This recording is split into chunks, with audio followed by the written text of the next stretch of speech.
ازيكم عاملين ايه؟ انا وعدتكم طبعا ان انا هعمل ريفيو مفصل عن كريمات ديليكات اللي انا استخدمتها وكريم جميله. بعد الريفيو بتاع منتجات ماي واي بتاع نوفمبر. طيب، بس الجديد بقى في الريفيو ده هو الشاور ديليكات. وانا طبعا كنت منزله من المشتريات قبل كده ان انا اشتريتها. هو كان اللي هي من ضمن اللوشنات. انا كنت عامله ريفيو قبل كده عن اللوشن كان مرطب بتاع فانيليا بتاع ماي واي. وعملت لكم عن الفازلين ده اول لما اشتريته، بس ما كنتش جربته. كان لسه كنت جايباه جديد وما كنتش جربته، فهقول دلوقتي تجربتي عليه. وقد ايه هو يعني يستاهل او ما يستاهلش. وكنت قايله برضه تجربتي عن كريم دريكات بزبدة الكاكاو. طيب، خلينا نشوف الريفيو. اول حاجة انا هتكلم عليها هو كريم ديليكات اللي هو باللبن والعسل. يا جماعة الكريم ده اول لما نزل انا جبته كان جميل جدا جدا، لان انا كنت جايبة مقشر للبشرة او سكراب عموما، كنت جايباه باللبن، باللبن بس. وكانت حبوباته قوية جدا على البشرة، بس هو جميل جدا جدا. كان مش فاكرة كان من لاين ايه يا ربي، هو كان برضو لاين مشهور كده. برضو كنت عامله برضو ريفيو عنه. آه هفتكره وابقى اكتبه لكم في صندوق الوصف او في التعليقات. طيب المهم، ال- الديليكات ده انا اول لما نزل كان نازل بسعر كويس جدا، كان بحوالي، انا مش فاكره، انا جايباه بقالي اكتر من 5 شهور او 6 على ما اعتقد اول لما نزل. مش فاكره نزل في شهر كام، بس كان حوالي ب 14 جنيه 13 جنيه على ما اعتقد. ده للبشرة العادية يا جماعة. هو ريحته جميلة جدا جدا، هو مناسب فعلا للوش. انا بحطه لو مثلا انا مثلا يعني عملت سكراب، وانا جايبه غسول اللي هو بتاع سوبريت اللي هو باللبن وحبيبات اللولو انا جايباه. فبستخدمه واعمل المقشر اللي باللبن اللي انا جايباه، واقوم جايبه الكريم ده مرطبه بيه بشرتي، بيبقى جميل جدا جدا. او طبعا لو كملتي بتجيبي اللي هو صابونة اللي هي الصابونة بتاعت اللي هي صابونة الحليب، اللي هي بتاعت التبييض دي. بيبقى يدي فعالية كويسة مع الكريم والغسول. طبعا بتاع سوبريت اللي هو باللبن، وحبوبات اللي هو بتاع ماي واي. وفي منه سوبريت بالليمون. طيب المهم الكريم ده يا جماعة طبعا حجمه زي باقي الأحجام الكريمات 150 جرام. بتدلكي بشرتك بالوجه، ده طريقة الاستخدام أو الجسم، يعني هو بيستخدم كمان يا جماعة للجسم والوجه. في كريمات بتستخدم للبشرة بس يا جماعة، أما بيبقى قليل جدا اللي بيستخدم للوجه والجسم، وبيعمل طبعا على ترطيب وتغذية بشرة الوجه والجسم. هو بيستخدم يا جماعة للبشرة العادية فقط، لأن هو نازل للبشرة العادية يا جماعة. طيب ده شكله يا جماعة، هو طبعا ابيض من جوه. طبعا انا يعني هوريكم، انا طبعا عشان انا والدتي يعني بتستخدمه معايا. اهو ده شكله ابيض كده. ريحته يا جماعه على فكره ريحته جميله جدا. وانصح بيه اي حد يجيبه، هو فعلا بينعم البشره، فجميل جدا جدا جدا. وعلى فكره بمناسبه ان احنا البشره تبقى جميله او في الشتاء هتبقى جافه، فهيناسب او البشره العاديه او اللي بشرتها جافه، خصوصا لانه بيرطب البشره جدا. لان البشره العاديه بتبقى مياله يعني على ما اعتقد للجفاف شويه. بس ما اعرفش بقى، ممكن ما يناسبش البشره الدهنيه لان هو فيه لبن وعسل. بس لو هي بشرة دهنية مش هيناسبها اكتر، هو هيناسب البشرة يا جماعة العادية، ومكتوب على العبوة البشرة العادية. هوريكم حاجة تانية في كريمات ديليكات مكتوبة لجميع انواع البشرة. فده بيبقى مناسب ليها اكتر، انما اللي بشرتها عادية او ميالة للجفاف سنة بسيطة بيناسبها الكريم ده قوي، لانه هيبقى جميل جدا جدا معاها. طيب، هقول لكم طبعا سعره بقى في بعد ما اوريكم انواع الكريمات. هقول لكم سعر كريمات ديليكات دلوقتي بقت كام في كتالوج نوفمبر. طيب نيجي للقمر ده بقى. ده انا كنت قايلاه في ريفيو قبل كده مع فازلين. كنت قايله ان هو جميل جدا جدا. انا اشتريته بناء عن تجربه واحده زميلتي كانت مجرباه، وخدت منه يجي حوالي 3 مرات، فانا ذات فضولي ان انا اجربه فعلا وعجبني. هو يا جماعه غني بزيت الكاكاو. وهو كريم مرطب جدا جدا، وهنلاقيه لي بشرة ناعمة يا جماعة. طبعا انا ما انصحش يعني لو طبعا هو في الشتاء ممكن تستخدميه في الشتاء، انما لو هتستخدميه في الصيف على الوش هيبقى وحش جدا يا جماعة، وهيعرق البشرة جامد، لان هو فيه زبدة كاكاو تقيلة جدا. يعني هو يعني انا مثالي مش داخل معاه غير من الحاجات اللي انا عارفاها الجليسرين، ودي مكوناته يا جماعه، وزيت الجوجوبا وعطر وبنسينول وزيت بارافين. في حاجات طبعا داخله تانية، بس هو مكتوب زيت الكاكاو. زيت الكاكاو هنا يا جماعه نسبتها كبيره، لان هو ريحته جميله جدا جدا يا جماعه، وحجمه طبعا 150 جرام. انا كنت جايباه بقالي فتره. هو طبعا من انتاج 2021 واحنا النهارده 2022. على فكره يا جماعه انا عايزه اقول لكم يعني ان الكريمات دي ما بتضرش البشره حتى لو الصلاحيه بتاعتها انتهت، يعني انا مش شايفاها انها تبقى في مفعول. ممكن ما نستخدمهاش على الوش احنا بنستخدمها احيانا، يعني اغلب البنات بيحبوا يستخدموا الكريمات دي لترطيب البشره عموما، مش لترطيب الوش. في حاجات تانية بتستخدميها للوش، بتبقى كريمات بقى، اي كريمات عندك بتستخدميها للوش. انا عن نفسي بستخدمهم للوش والبشرة ايا كان، بس ده اكتر. وطبعا انا هستخدمه في الشتاء اكتر، في الكريمات دي في الشتاء اكتر، لان في الصيف يا جماعة وشنا بيعرق، فالكريمات دي ما بتعملش اي مفعول غير لما بتكوني في البيت. وطبعا احنا اكترية الوقت بنبقى في الشارع، فعايزين كريمات تبقى مرطبة، لان انتي طبعا يعني وشك بيبقى متعرض للهواء طول الوقت. ادي ده شكله يا جماعه، هو شكله عامل يعني لونه بيش كده، بس جميل جدا جدا يا جماعه. دي الكميه اللي انا استخدمتها، انا لسه مخلصتوش، بقاله معايا يجي دلوقتي يعتبر هو كان انتاجه يا جماعه هنا 1/5/2021، يعني عدى عليه سنة، لان احنا دلوقتي في شهر 11/2022، يعني عدى شهر 5 من بدري، فطبعا هيبقى كده عدى عليه سنة. بس بصراحة هو جميل جدا جدا. هو صلاحية الكريمات دي يا جماعة 3 سنين. فهو كويس جدا ومش بيضر يا جماعة، طالما هو عدى عليه التاريخ الصلاحية ممكن تستخدميه على البشرة عموما، مش شرط الوش. بيبقى جميل جدا جدا يعني. وطبعا هقول لكم حجمه وقتها، انا كان حجمه برضو كنت شاريه ب10 جنيه ولا ب12 جنيه. انا شاريه بقالي يعني شوف ده بقاله سنه، يعني هي يعني من قبل ما الاسعار تزيد كمان، يعني كان ساعتها ب10 جنيه ولا ب12 وقتها. طيب الحاجه بقى اللي كانت جايه لي هديه وما كان جايه الاوردر لحد ومحدش خدها، انا خدتها، كان برضو بجوز الهند. زي الشاور بتاعت اللي كانت بجوز الهند. عايزه اقول لكم الشاور ده يا جماعه انا انصدمت فيه اول لما جبته. هقول لكم دلوقتي اما جبته كنت يعني هقول لكم هنتكلم عليه بالتفصيل بعد الكريمات بتاعت بليكات. طيب ده بجوز الهند يا جماعه، ده بيعمل ترطيب عميق للبشره، يعني جميل جدا جدا يا جماعه. وبرضك انا جايباه في نفس ميعاد بتاع الديليكات، كان جاي لي هديه، يعني كان حد كان طلبه في اوردر وما خدوش، انا خدته. لاني كنت دافعه فلوسه. كان حجمه برضو 150 جرام، كل حجم الديليكات شبه بعضها. وهو طبعا صلاحيته يا جماعه لمده 3 سنوات، برضو عدى عليه سنه لان شهر 4 عدى. آم آم طيب ده يا جماعة جميل جدا وريحته حلوة جدا. انا بحب استخدمه قوي في الشتاء قوي، لانه فعلا بيعمل ترطيب قوي جدا في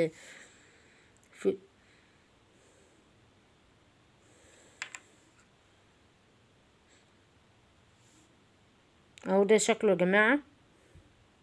هو ابيض من جوه، طبعا هم عاملين كده عشان انا كنت حاطاهم في التلاجة، لان في الصيف يا جماعة الكريمات بتبقى سايحة. بس طبعا في اول لما طبعا هطلعهم، يعني هفضلهم مكان على التسريحة بتاعتي وهطلعهم عشان هستخدمهم. آه، هو طبعا الملمس بتاعه كريمي.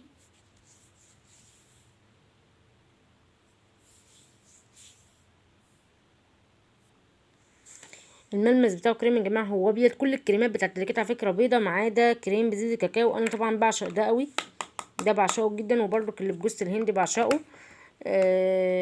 برضو طبعا انا واضح ان انا مخلصه، يعني ان هتلاقوا اكتريه الاستخدام اللي هو ديليكات بزيت الكاكاو، واللي هو بالصبار. ده جميل جدا جدا. ده اول لما اما عملت عروض في ماي واي في شهر رمضان، كان حوالي 2021، يعني انا كده عدى عليا سنه في الاشتراك بتاع ماي واي. كان 2021 يا جماعه. بالمناسبه كان مستهيأ لي كنت جايبه الاوردر وبعدها على طول بعدها باسبوع كان موكب بتاع نقل المومياوات. فبصراحة يعني كان ليه ذكرى حلوة قوي الاشتراك بتاعهم. فكان جميل جدا. يعني الكريم ده انا بعشقه جدا يا جماعه، بحبه قوي قوي قوي. ونازل منه طبعا لاين جديد اسمه مش عارفه اسمه ايه يا ربي، الوفيرا باين ولا مش عارفه اسمه ايه، هنشوفه دلوقتي. نازل منه برضو ده كان نازل جديد، بس طبعا ديليكات يعني يعني لا يعلى عليه. معلش بقى يا جماعه دي اهو اللي هو فيرا قصدي بالصبار. انا جايبه طبعا السكراب بتاعه الغسول، وما جبتش ده ولا جبت اللي هو الجل، لان انا عندي جل بتاع كيلو باترا، وده جل صبار الاصل يا جماعه، سواء الاخضر او الابيض ايا كان لازم تتاكدي ان الحاجه دي بتبقى اصليه. عشان دي بتستخدم طبعا للبشره. بس طبعا فيرا طبعا حاجاتهم منتجاتهم حلوه. في ناس جربوا فيرا بالجل الصبار ده قالوا جميل جدا، وانا جربت السكراب ده اللي هو غسول وسكراب للوجه تحفه. وعايزه اقول لكم يعني جميل جميل جميل، بينعم البشره فعلا بصراحه. ويا سلام بقى لو استخدمتي معاك الكريم ده او كريم فيرا بتاعه، يا بيبقى يعني تحفه يعني. او جل صبار عندك سواء كيلوباترا او جل صبار بتاع فيرا نفسه. طيب وبالمناسبة ادي دي اسعار مجموعة ديليكات. عندك جوز الهند يا جماعة اللي عندك دلوقتي اللي هو حتى نفاذ الكمية هو جوز الهند، واللي هو فيتامين بي 3.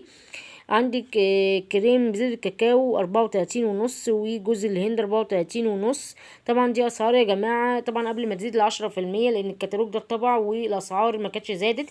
فحطولنا ورقة هنا ان الاسعار زادت، فزادت ل10%. وطبعا دي مش في فرع الجيزة بس، ده في الفروع بتاعت مايوي كلها. فطبعا هتلاقي الاسعار دي زادت 10%.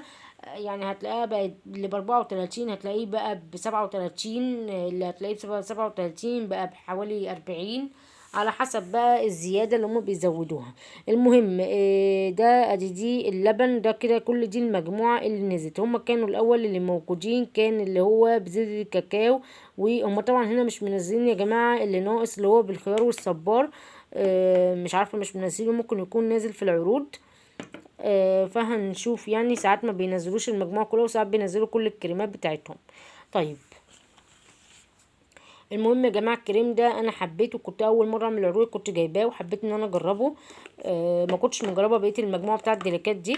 وعايزه اقول لكم طبعا واضح من الكميه اللي انا مستخدماها، وريحته نفاذه جدا جدا. انا بعشق الريحه بتاعته يا جماعه، وكنت مبهوره قوي اول لما جبته، لدرجه ان انا يعني شويه وكنت هاكله. ادي ده الكميه بتاعته. وطبعا ديليكات برضو واضح ان انا مستخدمه الكميه بتاعته كبيره. انما باللبن والعسل لسه بصراحه. وجوز الهند عايزه برضك ان انا استخدمهم، لانهم ترطيبهم اقوى يا جماعه في الشتاء، وبرضك ده ترطيبه قوي جدا جدا بتاع زبيب الكاكاو. ده بيمشي صيفي وشتوي برضك، لانه هو مش بيعرق. بس طبعا ده التلاته دول شتويين. طبعا اللي انا يعني هو ريحته نفاذه قوي، هو جميله بميه الورد. انا عجبني في الجسم، ما عجبنيش طبعا في البشره لانه ريحته بتبقى نفاذه قوي. انا عجبنيش في الوش عموما. انا عجبني في البشره في البشره في الايد، لان انا بحب اعمل زي ريحه المخمريات. بس طبعا هو ريحته نفاذه جدا يا جماعه، اللي يعرفه هيعرف ان هو نفاذ. انا جبته ويعني هو عجبني بصراحه، لان لما بتحب مثلا تاخدي شاور ولا حاجه بتحب ريحتك تبقى ريحه جسمك تبقى قويه. اكنك حاطه مخمريه، او حاطه مثلا مسك، او حاطه اسبراي قوي، او بادي سبلاش يكون قوي جدا. فانا عجبني بصراحه، هو مش وحش قوي يعني، بس هو ريحته نفاذه شويه زي التونر بتاع ميه الورد. بس طبعا ده كريم، التونر بيبقى اقوى. بس هو عجبني يعني. المهم الاحجام دي كلها يا جماعه بتاعت الدريكات او جميله، احجامهم كلها 150 جرام. يعني ما يغركيش العلبه، لان انا قلت ان العلبه مش هتكفي. بس بصراحه علبه شوفوا بسم الله ما شاء الله، واحده قاعده سنه اهي، اللي هي بزيت الكاكاو وجوز الهند. اما والتاني برضك هتلاقوه يا جماعه قاعد سنه، لان انا كنت اول مره اجيبه كان من 2021 شهر 2. يعني التلاته دول يا جماعه عدى عليهم سنه هم. اما التالت ده لسه من 2022، عشان انا كنت جايباه خلال السنة دي شهر 5، فلسه ما عداش عليه حاجة. وده برضو عدى عليه سنة، لانه كان جاي معاهم الاربعة دول عدى عليهم سنة يا جماعة. لان هتلاقي ده شهر 5 وده شهر 4 وده كان شهر 2 وده كان شهر 6. فبسم الله ما شاء الله انا جايباهم يعني قولي الفرق ما بينهم كام شهر. فبصراحة كانوا حلوين. اللي بلبن والعسل ده كان نازل السنة دي، يعني كان نازل من فترة، من شهر قولي من شهر يعني اول لما نزل كان من شهر 5/2022. يعني كان جميل جدا برضو، يعني ده كان اول شهر اجيبه لان انا جبته اول لما نزل. بصراحة المجموعة كويسة جدا، يعني انصح ان اي حد يجيبها. اللي بشرته عادية يا جماعة وعايز كريم يرطب في الشتاء بالذات او في الصيف باللبن والعسل انصحه بيها. اللي عايز مثلا كريم للبشرة، الكريم ده للبشرة والجسم اللي هو بالخيار والصبار، وعندك بديل ليه اللي هو فيرا. بس انا انصح بده لانه يعني انا استخدمت ده، انا ما اعرفش فيرا بس في ناس استخدمته قالت ان هو حلو جدا. انا استخدمت السكراب يا جماعه والسكراب عجبني، فاكيد المجموعه الباقيه تبقى حلوه. ده يا جماعه انا جايباه وعجبني جدا. طبعا ده غني عن التعريف، مش محتاج حد يقول عنه حاجه لانه جميل جدا جدا جدا. ويعني بصراحة مفعوله زي مفعول كريمات ايفون وفازلين يعني. وده كمان ريحته قوية جدا، ما شفتش ريحة زيت الكاكاو في ريحة ده بصراحة قوية جدا. بس طبعا بسمع ان ايفون كريم بتاع زيت الكاكاو بتاعها قوي برضو، بس بصراحة انا ما جربتوش للأمانة. بس انا جربته بتاع ماي واي جميل جدا. بالنسبة بقى للفازلين يا جماعة، عشان انا كنت جايباه غالي من صيدليه، انا جايباه ب90 جنيه، وده كنت جايباه من يعني شوفي من سنه كنت جايباه ب12 جنيه ولا ب13 جنيه. تروات طبعا غلي، الحاجات غليت طبعا. يعني هتلاقيه مثلا بعد العبوه هيقف عليكي سواء ب40 او ب30، هيقف عليكي بحوالي حاجه و20 جنيه. بس طبعا انا كنت جايباه ارخص من كده، كنت جايباه ب13 عشان للأمانة. طب ده طبعا ده كان جميل جدا جدا يا جماعة. ده بزيت الكاكاو هنشوف بزيت الكاكاو ايه. بزيت الكاكاو وهيلم الفازلين، هو داخل معاه فازلين يا جماعه لانه طبعا من لايم فازلين. انا طبعا انا قعدت فتره يعني يجي كام 3 اسابيع كده قعدت اجربه. فبصراحه هو كان جميل جدا، يعني ريحته معقوله شويه. انا كنت الاول قلت في الريفيو الاولاني اول لما جبته ان ريحته مش قويه طبعا زي بتاعه ماي واي، لان بتاعه ماي واي بصراحه بتقعد معايا لتاني يوم. ده يعني مدته بصراحه عشان ما اكدبش يعني مش بيبقى كتير قوي، ممكن يعني يقعد يوم بالكتير او يومين، يوم بالكتير عشان ما اكدبش بيبقى من اول اليوم لاخر اليوم. بس بتاع زيت الكاكاو بصراحه كان بيقعد لتاني يوم معايا في ايدي. يعني مثلا احطه بالليل وانام الاقي الصبح ريحتي ده برضك لسه في ايدي، بس بعد كده بقى طبعا مع بقيه اليوم بيروح. بس طبعا لو حطيتيه في الجسم ريحته بتبقى قويه جدا. لان في ناس يعني واحده زميلتي جربته قالت ريحته قويه جدا في الجسم عن الوش كمان او عن الايد. طيب ده انا جربته يا جماعه، هو كان سعره ب90 جنيه، وكان في ناس بتبيعه ب80 على حسب المكان. بس بصراحه في منه الكبير الكبير يا جماعه اللي هو بالبامب، بيبقى حوالي 130 جنيه، وعلى حسب برضو الصيدليات بيبقى حجمه 400 جرام. انا ده جايبه حجمه بيبقى حجمه 400 ملي، انا ده جايبه 200 ملي، وجميل جدا جدا. طبعا هو بيتفتح كده، عامل زي اللي هو بتاع لوشن اللي هو بتاع جليسوليد، بيبقى البامب بتاعته كده اهو، وريحته جميله جدا يا جماعه. بس طبعا هنتكلم نرجع برضو تاني ان زيت الكاكاو بتاعت ماي واي احلى. وطبعا في الحجم 150 يعني. طبعا ال 200 ملي اعلى من 150 جرام، بس الكميه طبعا يعني رهيبه. انتوا شوفوا انا مستخدمه بقالي سنه مستخدمه كميه يعني نص العلبه عموما. طيب نيجي بقى للقمر ده. ده يا جماعة ده الشاور يا جماعة، شاور ديليكات، هو حجمه يا جماعة لتر، يعني 1 لتر يا جماعة. فطبعا هو جميل جدا. انا جايباه من الشهر ده من شهر 10، يعني قولي من شهر اكتوبر، احنا دلوقتي في شهر 11 يعني بقاله شهر. عايزه اقول لكم انا جايبه منه 2، انا كنت مجربه منه واحد قبل كده واستخدمته. والدتي طبعا ما كانتش استخدمته، كانت بتستخدم اللي هي الشاورات اللي هي العائلي اللي هي بالزهور البريه، ده اكتر حاجه كانت بتحبها. اللي هو الجراكن بتاعت ماي واي عموما اللي هي العائلي، ما جربتش اللي هي الحاجات الصغيره اللتر واللي هم الاحجام الصغيره.